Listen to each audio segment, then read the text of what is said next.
Okay, and hello and welcome everyone to Phoenixville Public Library's Zoom channel and our program tonight with Elizabeth Doan. She's from she is the Bucks-Chester-Montgomery, I guess, coordinator for PA Link to Aging and Disability Resources. We've had the good fortune to have Elizabeth with us several times before.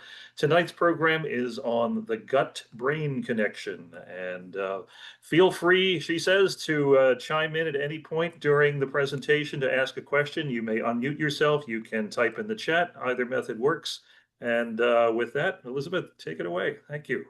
I will. Mark, if you see something in the chat, let me know because I won't Will really do. be looking at it. But yeah, feel free Yep. to interrupt me. So we're going to start a little bit with where I'm from, which is Pennsylvania Link. So this is part of a nationwide federally funded program called the ADRC, or Aging and Disability Resource Centers. And so in Pennsylvania, we call it the Link, but in every other state, they call it the ADRC. So our main mission is basically to keep people out of facilities, to keep people independent in their homes, living in their communities. So we connect seniors and adults living with a disability to the kind of supportive programs that can help them stay home. And then the other thing we do is we empower people to help themselves. It would be nice if there was a program and service for every single need, but there isn't. So we like to get information out where people can help themselves. And this is one of those things. Mark has emailed out a handout that has our phone number on it. It's an 800 number. Any Pennsylvania resident can call that number for information on programs and services. It's a great number to have when you don't know who to call, especially with seniors who've been independent all their lives and all of a sudden they think they might need help with something, but they have no idea, is there even a service for this? If there is, who does it? How do I need to qualify? What do I need to do? So that is a primary phone number across the state that anybody can call. The other thing we offer is person-centered counseling, and that also will be on the handout. So that is when you talk to a counselor about your whole situation and come up with a plan. And it's my experience that people usually call for help with the most important problem on their mind at that moment, but hardly ever does someone just have the one problem. You know, as you talk to people, you find out, oh, but then there's also this issue with not being able to pay the rent and my landlord's on me and I need help with food and I'm not sure what to do about my lawn. So this is a great place to have someone talk about all those issues, come up with a plan. And then there is follow-up over time. And we have found that's probably the most important piece of it. Because when people try to apply for things and for some reason it goes wrong, there's a holdup, they didn't provide the right information, they get a denial. Oftentimes people just give up. So that follow-up piece is there for the counselor to reconnect and say, you know, what happened? Are you getting these services? If not, let me help you through these problems. So that's basically the link. And now let's talk about your gut. So I do want to point out that I'm not a doctor, I'm not a nurse, I'm not a nutritionist, and I'm not a dietitian. So I will always tell you that before you make any moves to change anything, and certainly if you're going to add a supplement, talk to your doctor about that. There's all kinds of strange interactions with food and supplements based on a particular diagnosis that you might have. So an example of that is if you are on a statin, you already know to avoid grapefruit. But when you think about it, what a weird connection that is. If you're not on a statin, would you ever imagine that that was connected? Like statin, no grapefruit. There's a lot of those. And I don't even know them all. So certainly when you're going to make any kind of change, check with your doctor first. Okay, so why did I even decide to do this? There is so much research coming out right now about the connection between your gut and your brain. And researchers have started to call your gut your little brain because they're talking back and forth every minute of every day. And they're talking a couple of ways through your nervous system, through your gut biome, and through your vagus nerve. For anyone who knows how to raise your hand on Zoom, um, if you could raise your hand if you've ever heard of the vagus nerve, I'd be interested to know if we have anybody. And I can't really see everybody, so maybe Mark can tell me. I see one waving hand. That's good. If I were in India or China, absolutely everybody would have heard of it because it's been really standard in Indian and Chinese medicine for a long time. And it's just starting to get to be a thing here where people realize what it is and what a big effect it can have on how you feel every day. So we're going to talk about that too. Okay, here is everything that your gut is affecting. So one of these things, the immune system, I think we've all probably heard about that by now. It's gotten a lot of airplay. You see it on shows, but this is everything. And this is a lot of things. Pretty much everything you can think of, and the research is ongoing. So we're going to see more and more things, I think, being added to this list. But when you're hungry, how hungry you are, when you feel full, what do you prefer to eat? What are you sensitive to or allergic to? How fast is food moving through your system or not moving through your system? How effective is your digestion? How fast or maybe how slow is your metabolism? What about mood?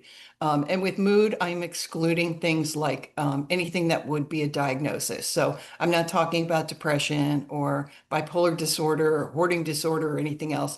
I'm talking about the general just ups and downs of life. Behavior, which I think probably relates more to kids, hopefully. Your stress levels and basically how you handle and feel stress. Same with pain sensitivity, how you experience pain, cognitive function, how sharp you are. All of these are being affected basically by the food you eat and what's going on in your gut biome. So the old adage, you are what you eat, turns out to be pretty true. And the good news is we can really affect what's going on. Uh, Okay, so hunger and satiety. This is a really interesting process because it's really two hormones working in your gut together. So when your stomach is empty, it releases the hormone ghrelin, and that signals your brain where we need to eat something. And then when you've had enough, then it switches over to leptin, and this gives you the feeling of fullness. So it kind of feels when you're eating that you feel full because it's a physical, your stomach is full, but it's really these hormones that are telling your brain that this is how we feel right now. These can go off balance, particularly if you have gained a lot of weight, then leptin might be reduced. And this can start a very bad cycle because if leptin gets reduced, then you never feel really full. So what do? Then you eat more, and then leptin gets even more reduced. So it's really difficult to get out of that cycle. And the bacteria is all out of whack. And also, if you are this type of person who stress eats, that's ghrelin. You get stressed out and ghrelin increases, and then you feel very hungry. You need to eat something, even though if you weren't stressed, you probably wouldn't feel that hunger. So just be aware that, if you can look intellectually at what you've had to eat during that day and you still feel hungry, probably your hormones are doing something there. Might be a little bit out of whack. You might be stressed. Something's happening there. Cravings. This is so interesting to me because when you eat the same types of food all the time, you are feeding the same type of bacteria all the time. So if you eat a lot of very highly processed foods, then the bad bacteria that likes that starts to overwhelm the good bacteria that doesn't really have much of a use for it. And then what happens is the bad bacteria start sending signals because it wants to be fed more of that. So when you get into any kind of habit, let's say you've gotten into the habit of having ice cream every night at 8 o'clock, your brain will signal you because the bacteria is signaling your brain, it's time for ice cream. So it's not just a matter of it being in your head and you like the taste of it. It's also that the bacteria is clamoring for it. And this is really such an interesting thing because it can really happen with anything. And I always fall into traps of, just basically eating the same thing every day. When you start paying attention to it, it's really remarkable how you see it happen. So for the past couple months, for whatever reason, around midday, I've been eating a slice of cheddar cheese and a couple of olives. I don't know why. I just got into that habit. And I now notice at 12 o'clock, all of a sudden it just pops into my brain. You should have some cheddar cheese and some olives. So I'm going to have to deal with that at some point. But it could be worse. It could be worse food. So when you start to feel almost addicted to something, it is not just in your head. It is your whole body system at work. If you have a very good diet with a lot of fruits and vegetables and things like that, the good bacteria will come back pretty quickly. But if you're eating a lot of processed foods, just know that, you have now encouraged these specialists in that food, and they have probably started to overwhelm the other good bacteria. So a more diverse diet and a more diverse microbiome is going to cause fewer cravings. So it's really interesting how that works. Intolerances, and I'm not talking about allergies here. This is not anything you would need to, visit the hospital for. It's nothing serious. Just makes you feel bad. I'm not sure there's an answer to this one other than just tracking what your microbiome really does not like. It perceives whatever that food is as harmful. So if you always feel a little bit of discomfort or bloating, from, let's say, eggplants and tomatoes, it could be nightshades are just not good for you. You might have to do a little bit of spy work to try to figure out what it is. If you always feel very bloated after pizza, is it the dough? Is it the tomato sauce? Is it the cheese? That's something you'll have to figure out. Motility, basically, how is food moving through your system? So it is your gut bacteria that signals the muscle control to get moving. And if it's a little bit off balance, it could be moving too fast, or it could be moving too slow. Certain bacteria produce chemicals that can slow up or speed down these contractions.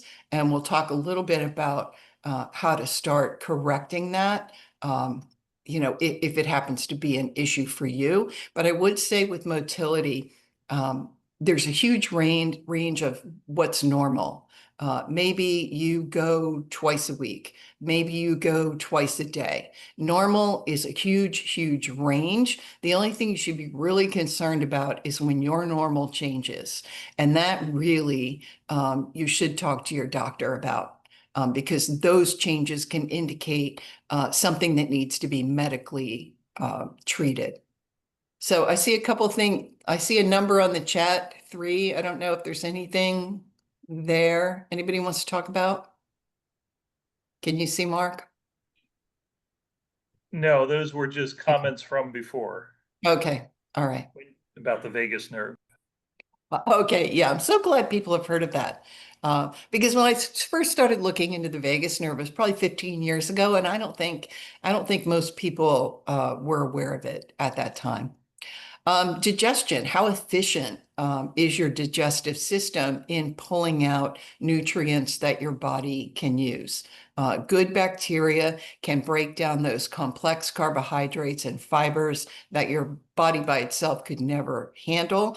And that's where it's extracting those good nutrients from your food. And then it also produces enzymes that further help break down food to make it easier for your body to absorb the nutrients. Now, with enzymes, Sometimes when we get older, our level of enzymes drop. And again, this would be something your doctor has to, figure out if this is an issue for you. But if it is, it's pretty easily solved because you can buy enzymes in the grocery store. It's not anything you need a prescription for. And just replace the enzymes that are needed. I'm sure everyone's heard of lactate. Um, that is one, but there are complete enzymes that will deal with protein and fat and anything else you're eating. And if you're low, it can solve the problem pretty much right away. If that's not your problem, it's not going to really have any effect. Sometimes a clue could be if you get up in the morning, your stomach's empty, you feel absolutely fine. And then the more you eat during the day, kind of the less good you feel. That might be a clue. So I would definitely talk to a doctor about that because a lot of people don't know about enzymes. And if it is low enzymes, it's just such an easy fix, and can have really pretty remarkable results. Metabolism. So there's always been the great debate about whether a slow metabolism or a fast metabolism even really exists. And you probably know somebody who has a very fast metabolism. And maybe you've gone away on a trip with them and see how much they eat. And you think to yourself, like, if I ate that, I would gain so much weight. They, on the other hand, probably think, I wonder if she's eating a lot of cupcakes at night while nobody's looking. Because, if she only eats this little bit, this doesn't seem possible. It's not in your head. There are differences in metabolism. So your gut bacteria is influencing how many calories you are absorbing from what you put in there. Is it all of it? Is it only part of it? And then it's also producing these short chain fatty acids, which do a lot of good things for us, like regulate our blood sugar and promote fullness, but they also influence fat storage. Um, so you can have a lot of things working against you.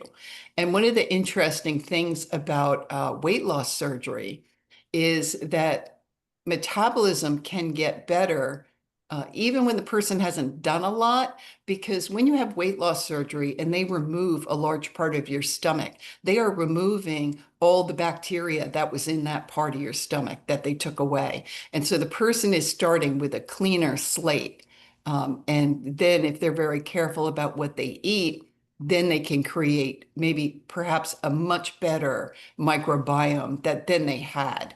Um, so it's not in your head. There are differences in metabolism. I'm sure anyone like me who has been through menopause, what a shocker that was, where, all of a sudden your metabolism takes a nosedive. That is very real, but you can try to support your metabolism a little bit by giving your good biome a lot of good things to eat, which basically means whole foods, right? And just avoiding things that are super processed. You don't have to avoid everything that's processed because a lot of things that are good for you are processed. Yogurt is processed. But, anything that has a long list of ingredients, that probably is not going to be helping your gut biome. Okay, mood and behavior and stress levels. So we know that over 50% of the dopamine that your brain receives and the majority of serotonin are coming from your intestines, from your gut. And these are the feel-good chemicals. And they just plug into little receptors and make you feel calm, make you feel happy, make you feel good. And we know that that certain bacteria that thrive on whole foods are responsible for most of this. Um, a big study with the NIH found that typical mood was significantly improved by drinking a probiotic, which is lactobacillus, which is in most yogurt. And we also know that bacteria in breast milk and yogurt produces GABA. GABA is a different kind of chemical. This is a calming chemical. It plugs into little receptors that make you feel very calm. And they plug into the same receptors that a prescription anti-anxiety drug would plug into. So what you eat really can affect your mood and your stress level.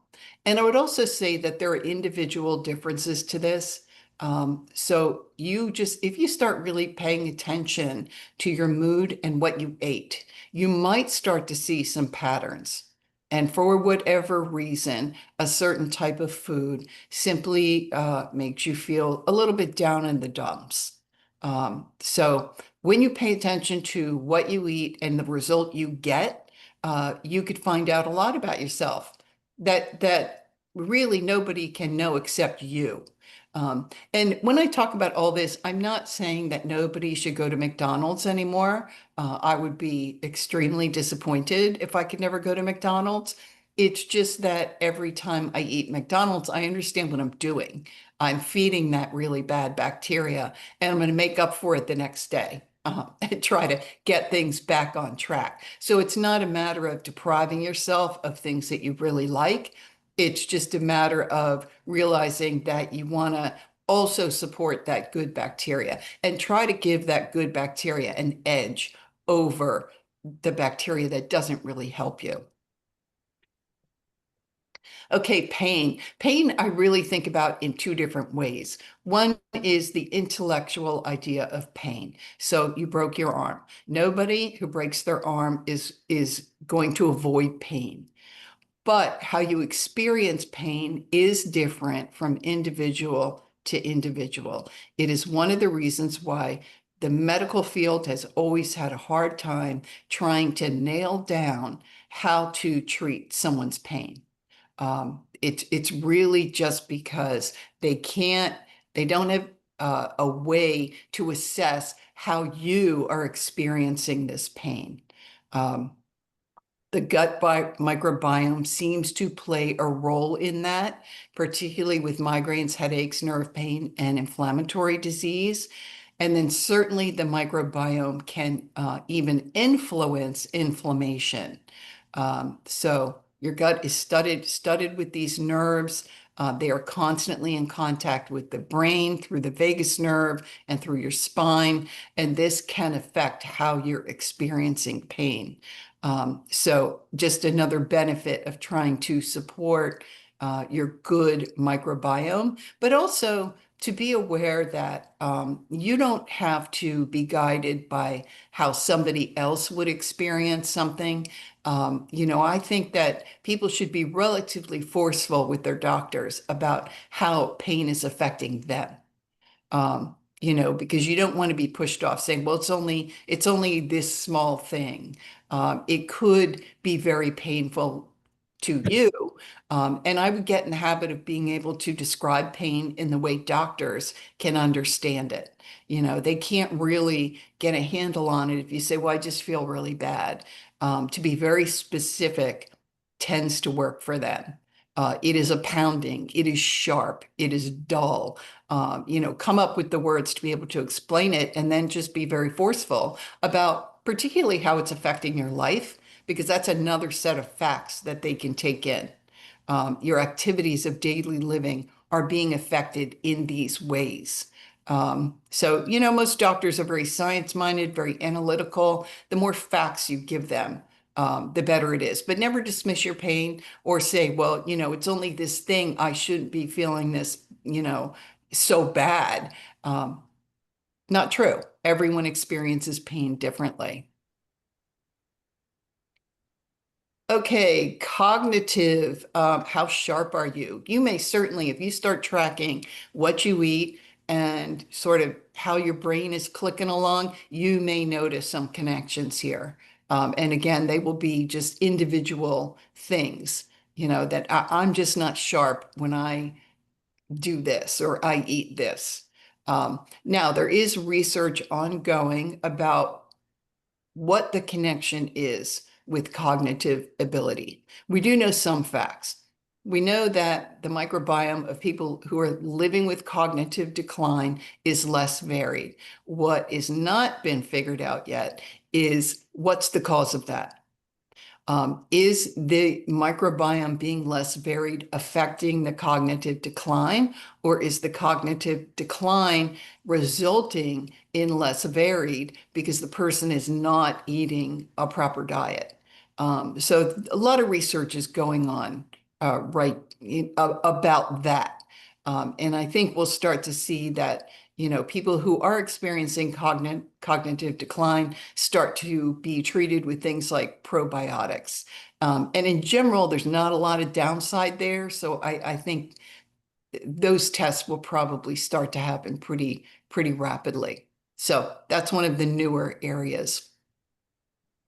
And immunity, this is the one you probably already know about. 70% of the immune system is in your gut, and the foods you eat are affecting the diversity of the bacteria in your gut, which in turn is affecting your immune cells, because the gut bugs are basically teaching the immune cells what it needs to know.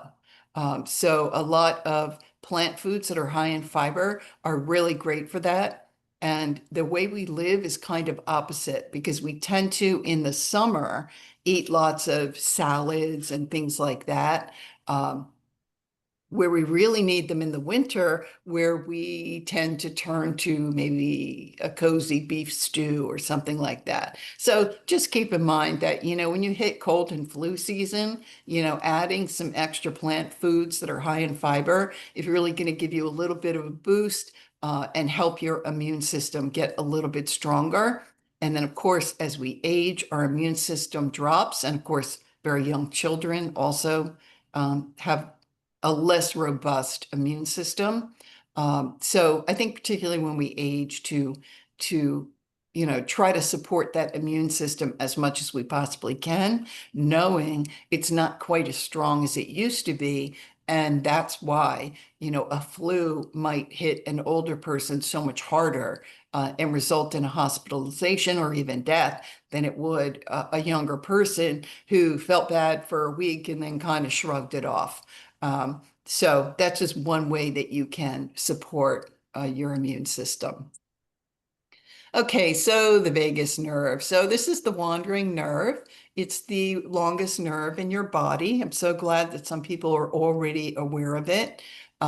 It helps regulate a lot of things, but one of the things it helps regulate is eating behavior and body weight. You already have felt the effects of the vagus nerve because this nerve runs over your brain, over your heart, and over your stomach, connecting them all together. So this is why when you feel nervous, your stomach suddenly feels like not too great and a little bit queasy. That's the vagus nerve just talking to all the different systems in your body. And as we age, the vagus nerve can have a tendency to become irritable. And this can cause all kinds of things, even including feeling like your heart is pounding. And we know that exercise, yoga, meditation, deep breathing, all of those things calm the vagus nerve. So that can be very helpful to do. There are also supplements that you could take. In Indian medicine, you'll see recommendations for ginger taken as a tablet because we all know ginger helps calm the stomach, also helps calm inflammation in the vagus nerve. But this is another thing where you would want to check with your doctor first because ginger taken in 500 milligrams also is going to thin your blood a little bit and may have other unexpected consequences. So maybe it's right for you, maybe it isn't, but that's something that I certainly would talk to your doctor about before you just sort of add it to your diet. Okay, so disease, all kinds of diseases, we think that the microbiome could be a contributing factor, or at least perhaps make responses to treatment better or worse. I don't in any way mean to imply that the microbiome, even if it's terrible, even if it's in really bad shape, is causing a particular disease. But it does seem to have an impact. And we really, with cancer treatments, we've come leaps and bounds from where we were, say, 20 years ago. And it's pretty standard protocol at this point when someone is going into cancer treatment to get some counseling on food, and how to support healing, because doctors know that this really does make an impact. So really, the best thing you can do for yourself if you're experiencing anything is to have a look at your diet and see where maybe you could make those tweaks and make things a little bit better to support healing. And I don't say that anybody should ever try to use food or supplements to try to cure themselves of anything. I believe in modern medicine, but I also believe in supportive therapies, and certainly food is something that every doctor is going to agree with. Okay, so I did just say this. We're not saying that your gut biome can magically wave a magic wand and cure a disease, but we do know it plays a supportive part in all areas of health. And we know that there is absolutely no downside to a good, healthy, diverse biome that has been fed good, healthy food. No downside to that. So does it mean that you should never eat junk food? No. I have a bag of potato chips in my cabinet, and I'm going to have them later. That's fine. But once you know that what you're putting in your body has a real effect, then sure, have those things, but also counter them. For instance, before I have the chips, I have this green smoothie, which I have every afternoon.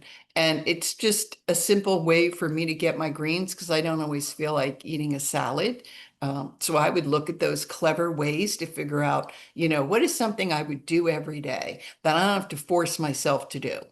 If I don't want to make a salad every day, what can I do? And you can usually find things that you can live with and that you actually like. And anybody who wants to talk to me about making good smoothies, I'm happy to talk to you about that. I am an endorser of NutriBullet. I think it's a great thing to have on your counter, and it makes quick, very healthy things. But I won't give you the recipes right now, but I could. Okay, so one of the good news pieces here is that when you decide to change your microbiome, it does not take a long time. Changes happen within 24 hours. So that's really good.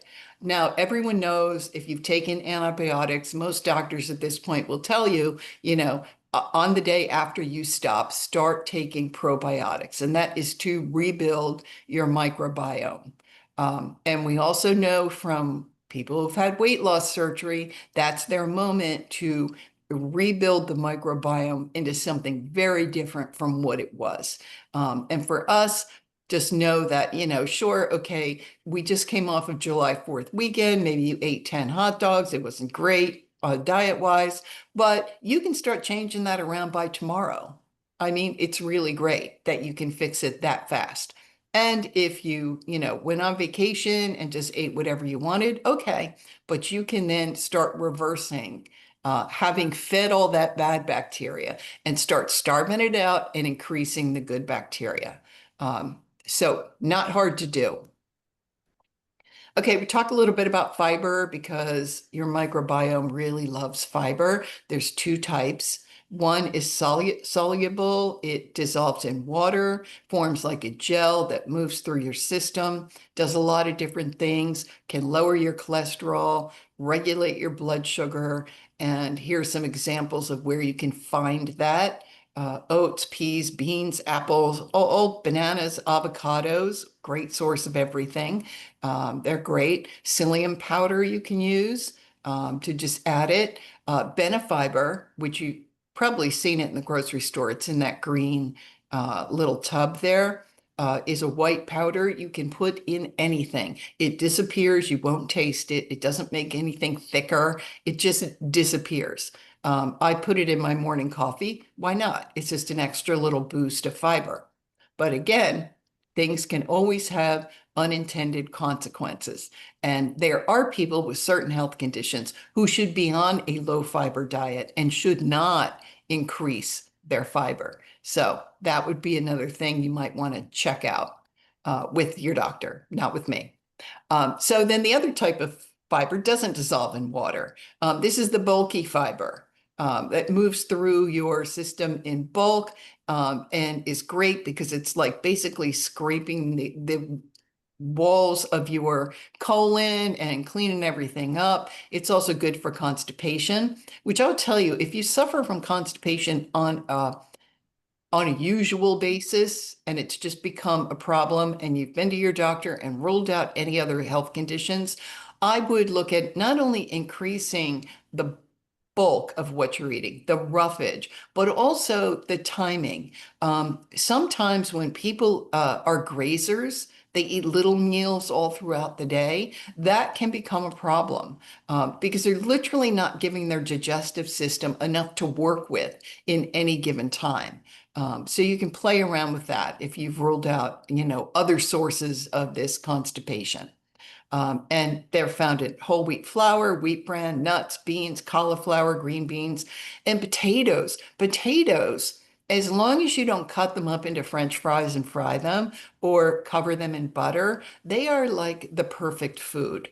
If you look up the nutrition content of potatoes, they have everything. It seems like they wouldn't. They're just kind of a white starchy thing, but they do. Vitamin C, just all sorts of nutrients. So we just kind of ruin them when we start coating them with butter, which I particularly love, or French fries, which I also love too. Okay, here are the ranges for the amount of fiber you should be taking in. If you have been eating a low fiber diet and your doctor is giving you the go ahead to, go ahead, add fiber, don't go for how much you need on day one. You will be so uncomfortable. And it's one of the reasons people try to increase fiber and give up on it and kind of feel like, ugh, my system just cannot handle this. You have to go really, really slow and just slowly build up until your system can really handle it. Because if it makes you feel bad, then you're not gonna keep doing it. Okay, prebiotics. This is what the good bacteria is eating. It needs to be fed. And so this is how you help the beneficial microbes kind of overcome the bad ones. And the list should be in your inbox now of some typical foods that would be good for that. Yogurt, certainly, anything that has been, what do you call it? I've lost my train of thought. Like kimchi, pickles, you know what I'm talking about. I can't find the word. Um, Somebody shouted out to me. Somebody's trying. Cindy, you're on mute. Fermented, I'm sorry. ferment. Yes, fermented. Yeah, I don't know why that just escaped me. Anything that's fermented, your good microbiome would love, love, love to eat. And then we have probiotics.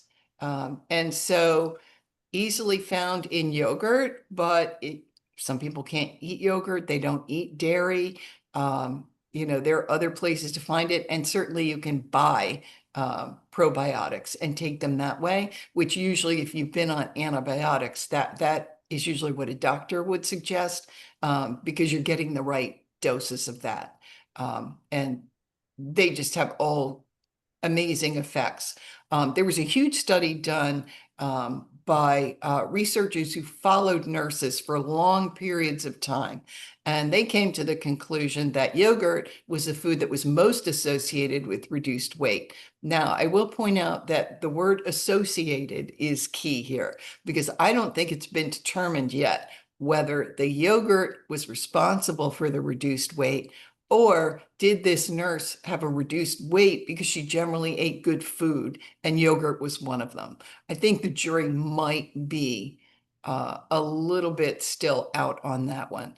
But if you're not lactose intolerant and you like yogurt, I certainly would say that plain Greek yogurt is an amazing thing.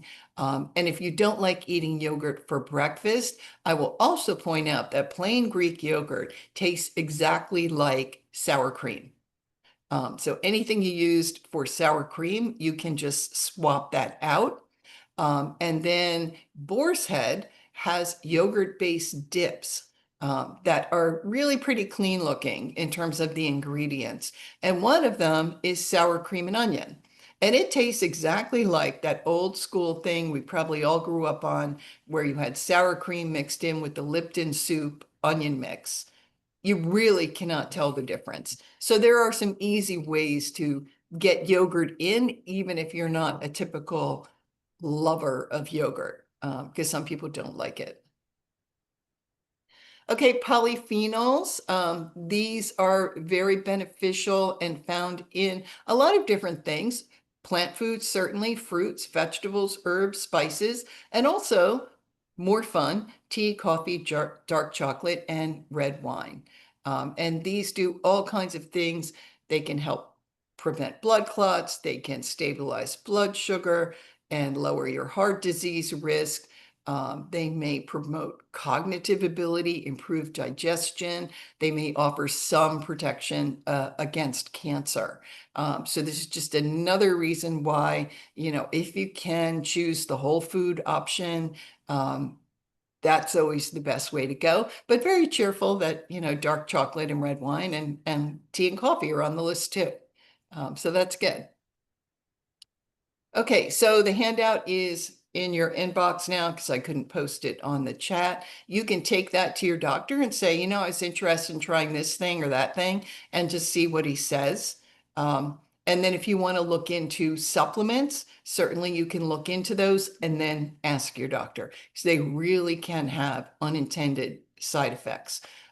You may read somewhere, oh, if you have, muscle spasms in your back, you can take magnesium for that. That's very true. However, there are a bunch of different types of magnesium, some of them much more better absorbed than others. And magnesium also does other things.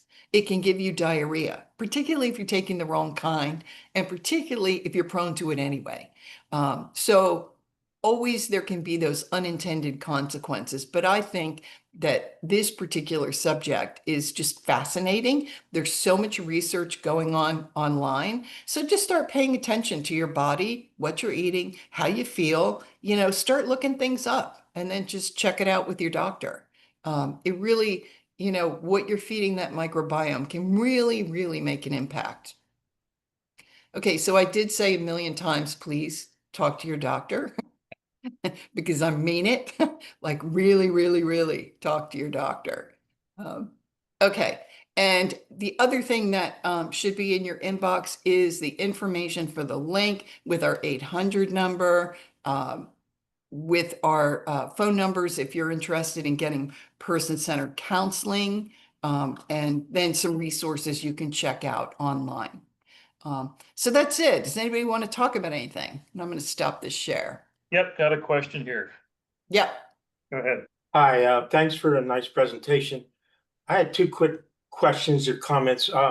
Some people are very interested in raw food diet, but do you think it's overrated because we have hydrochloric acid in our stomach, which is like a chemical fire, if you want to look at it that way. So you think it's overrated because of that? That is way over my head. Okay, that's fine. I would ask a nutritionist that question. Yeah, that's my other question is, how about muscle testing? Do you think that's accurate? What is it? Muscle testing, kinesiology. Again, above my pay grade. Okay, well, thanks.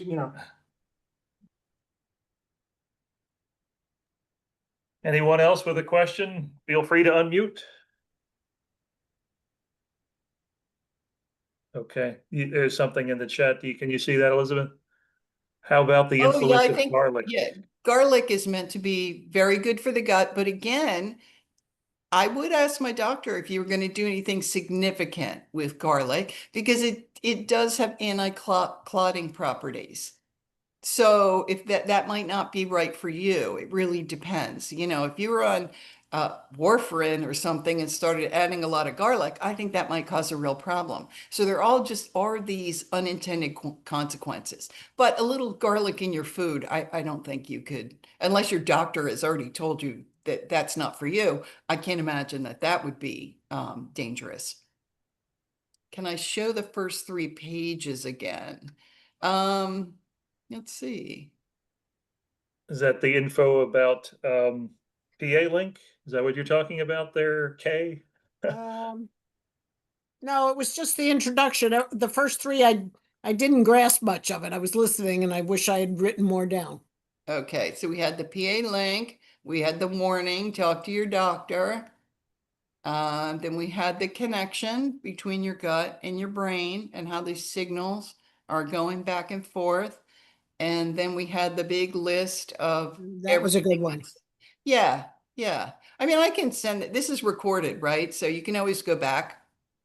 Yes, it'll be up on our YouTube channel probably tomorrow. Oh, Yeah. great. Where do we access it? YouTube. YouTube. Okay. Put in Phoenixville Public Library and you'll see all our videos. Oh, marvelous. Thanks. Anything else? Okay, I said it before, I don't think anyone has to make themselves unhappy with their diet and cut out everything that's, you know, tastes wonderful.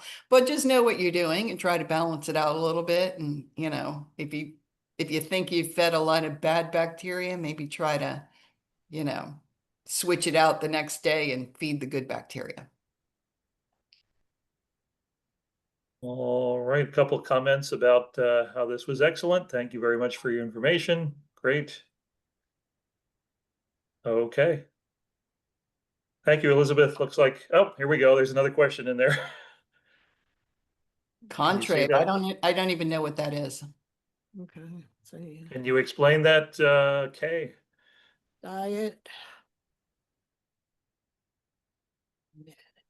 I don't know what that is. I will say, you know, I'm not a nutritionist or a dietitian, but I will say, I think the highest rated diet is the Mediterranean diet, which would be a lot of whole foods, fish, things like that. So from a health perspective, that's probably what I would be looking at.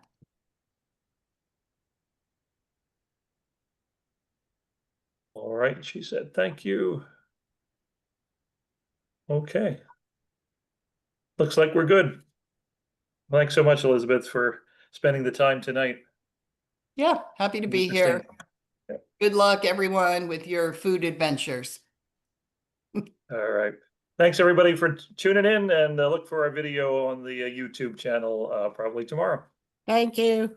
Okay, good night, everybody. Oh, somebody's got their hand raised. Oh, a hand raised.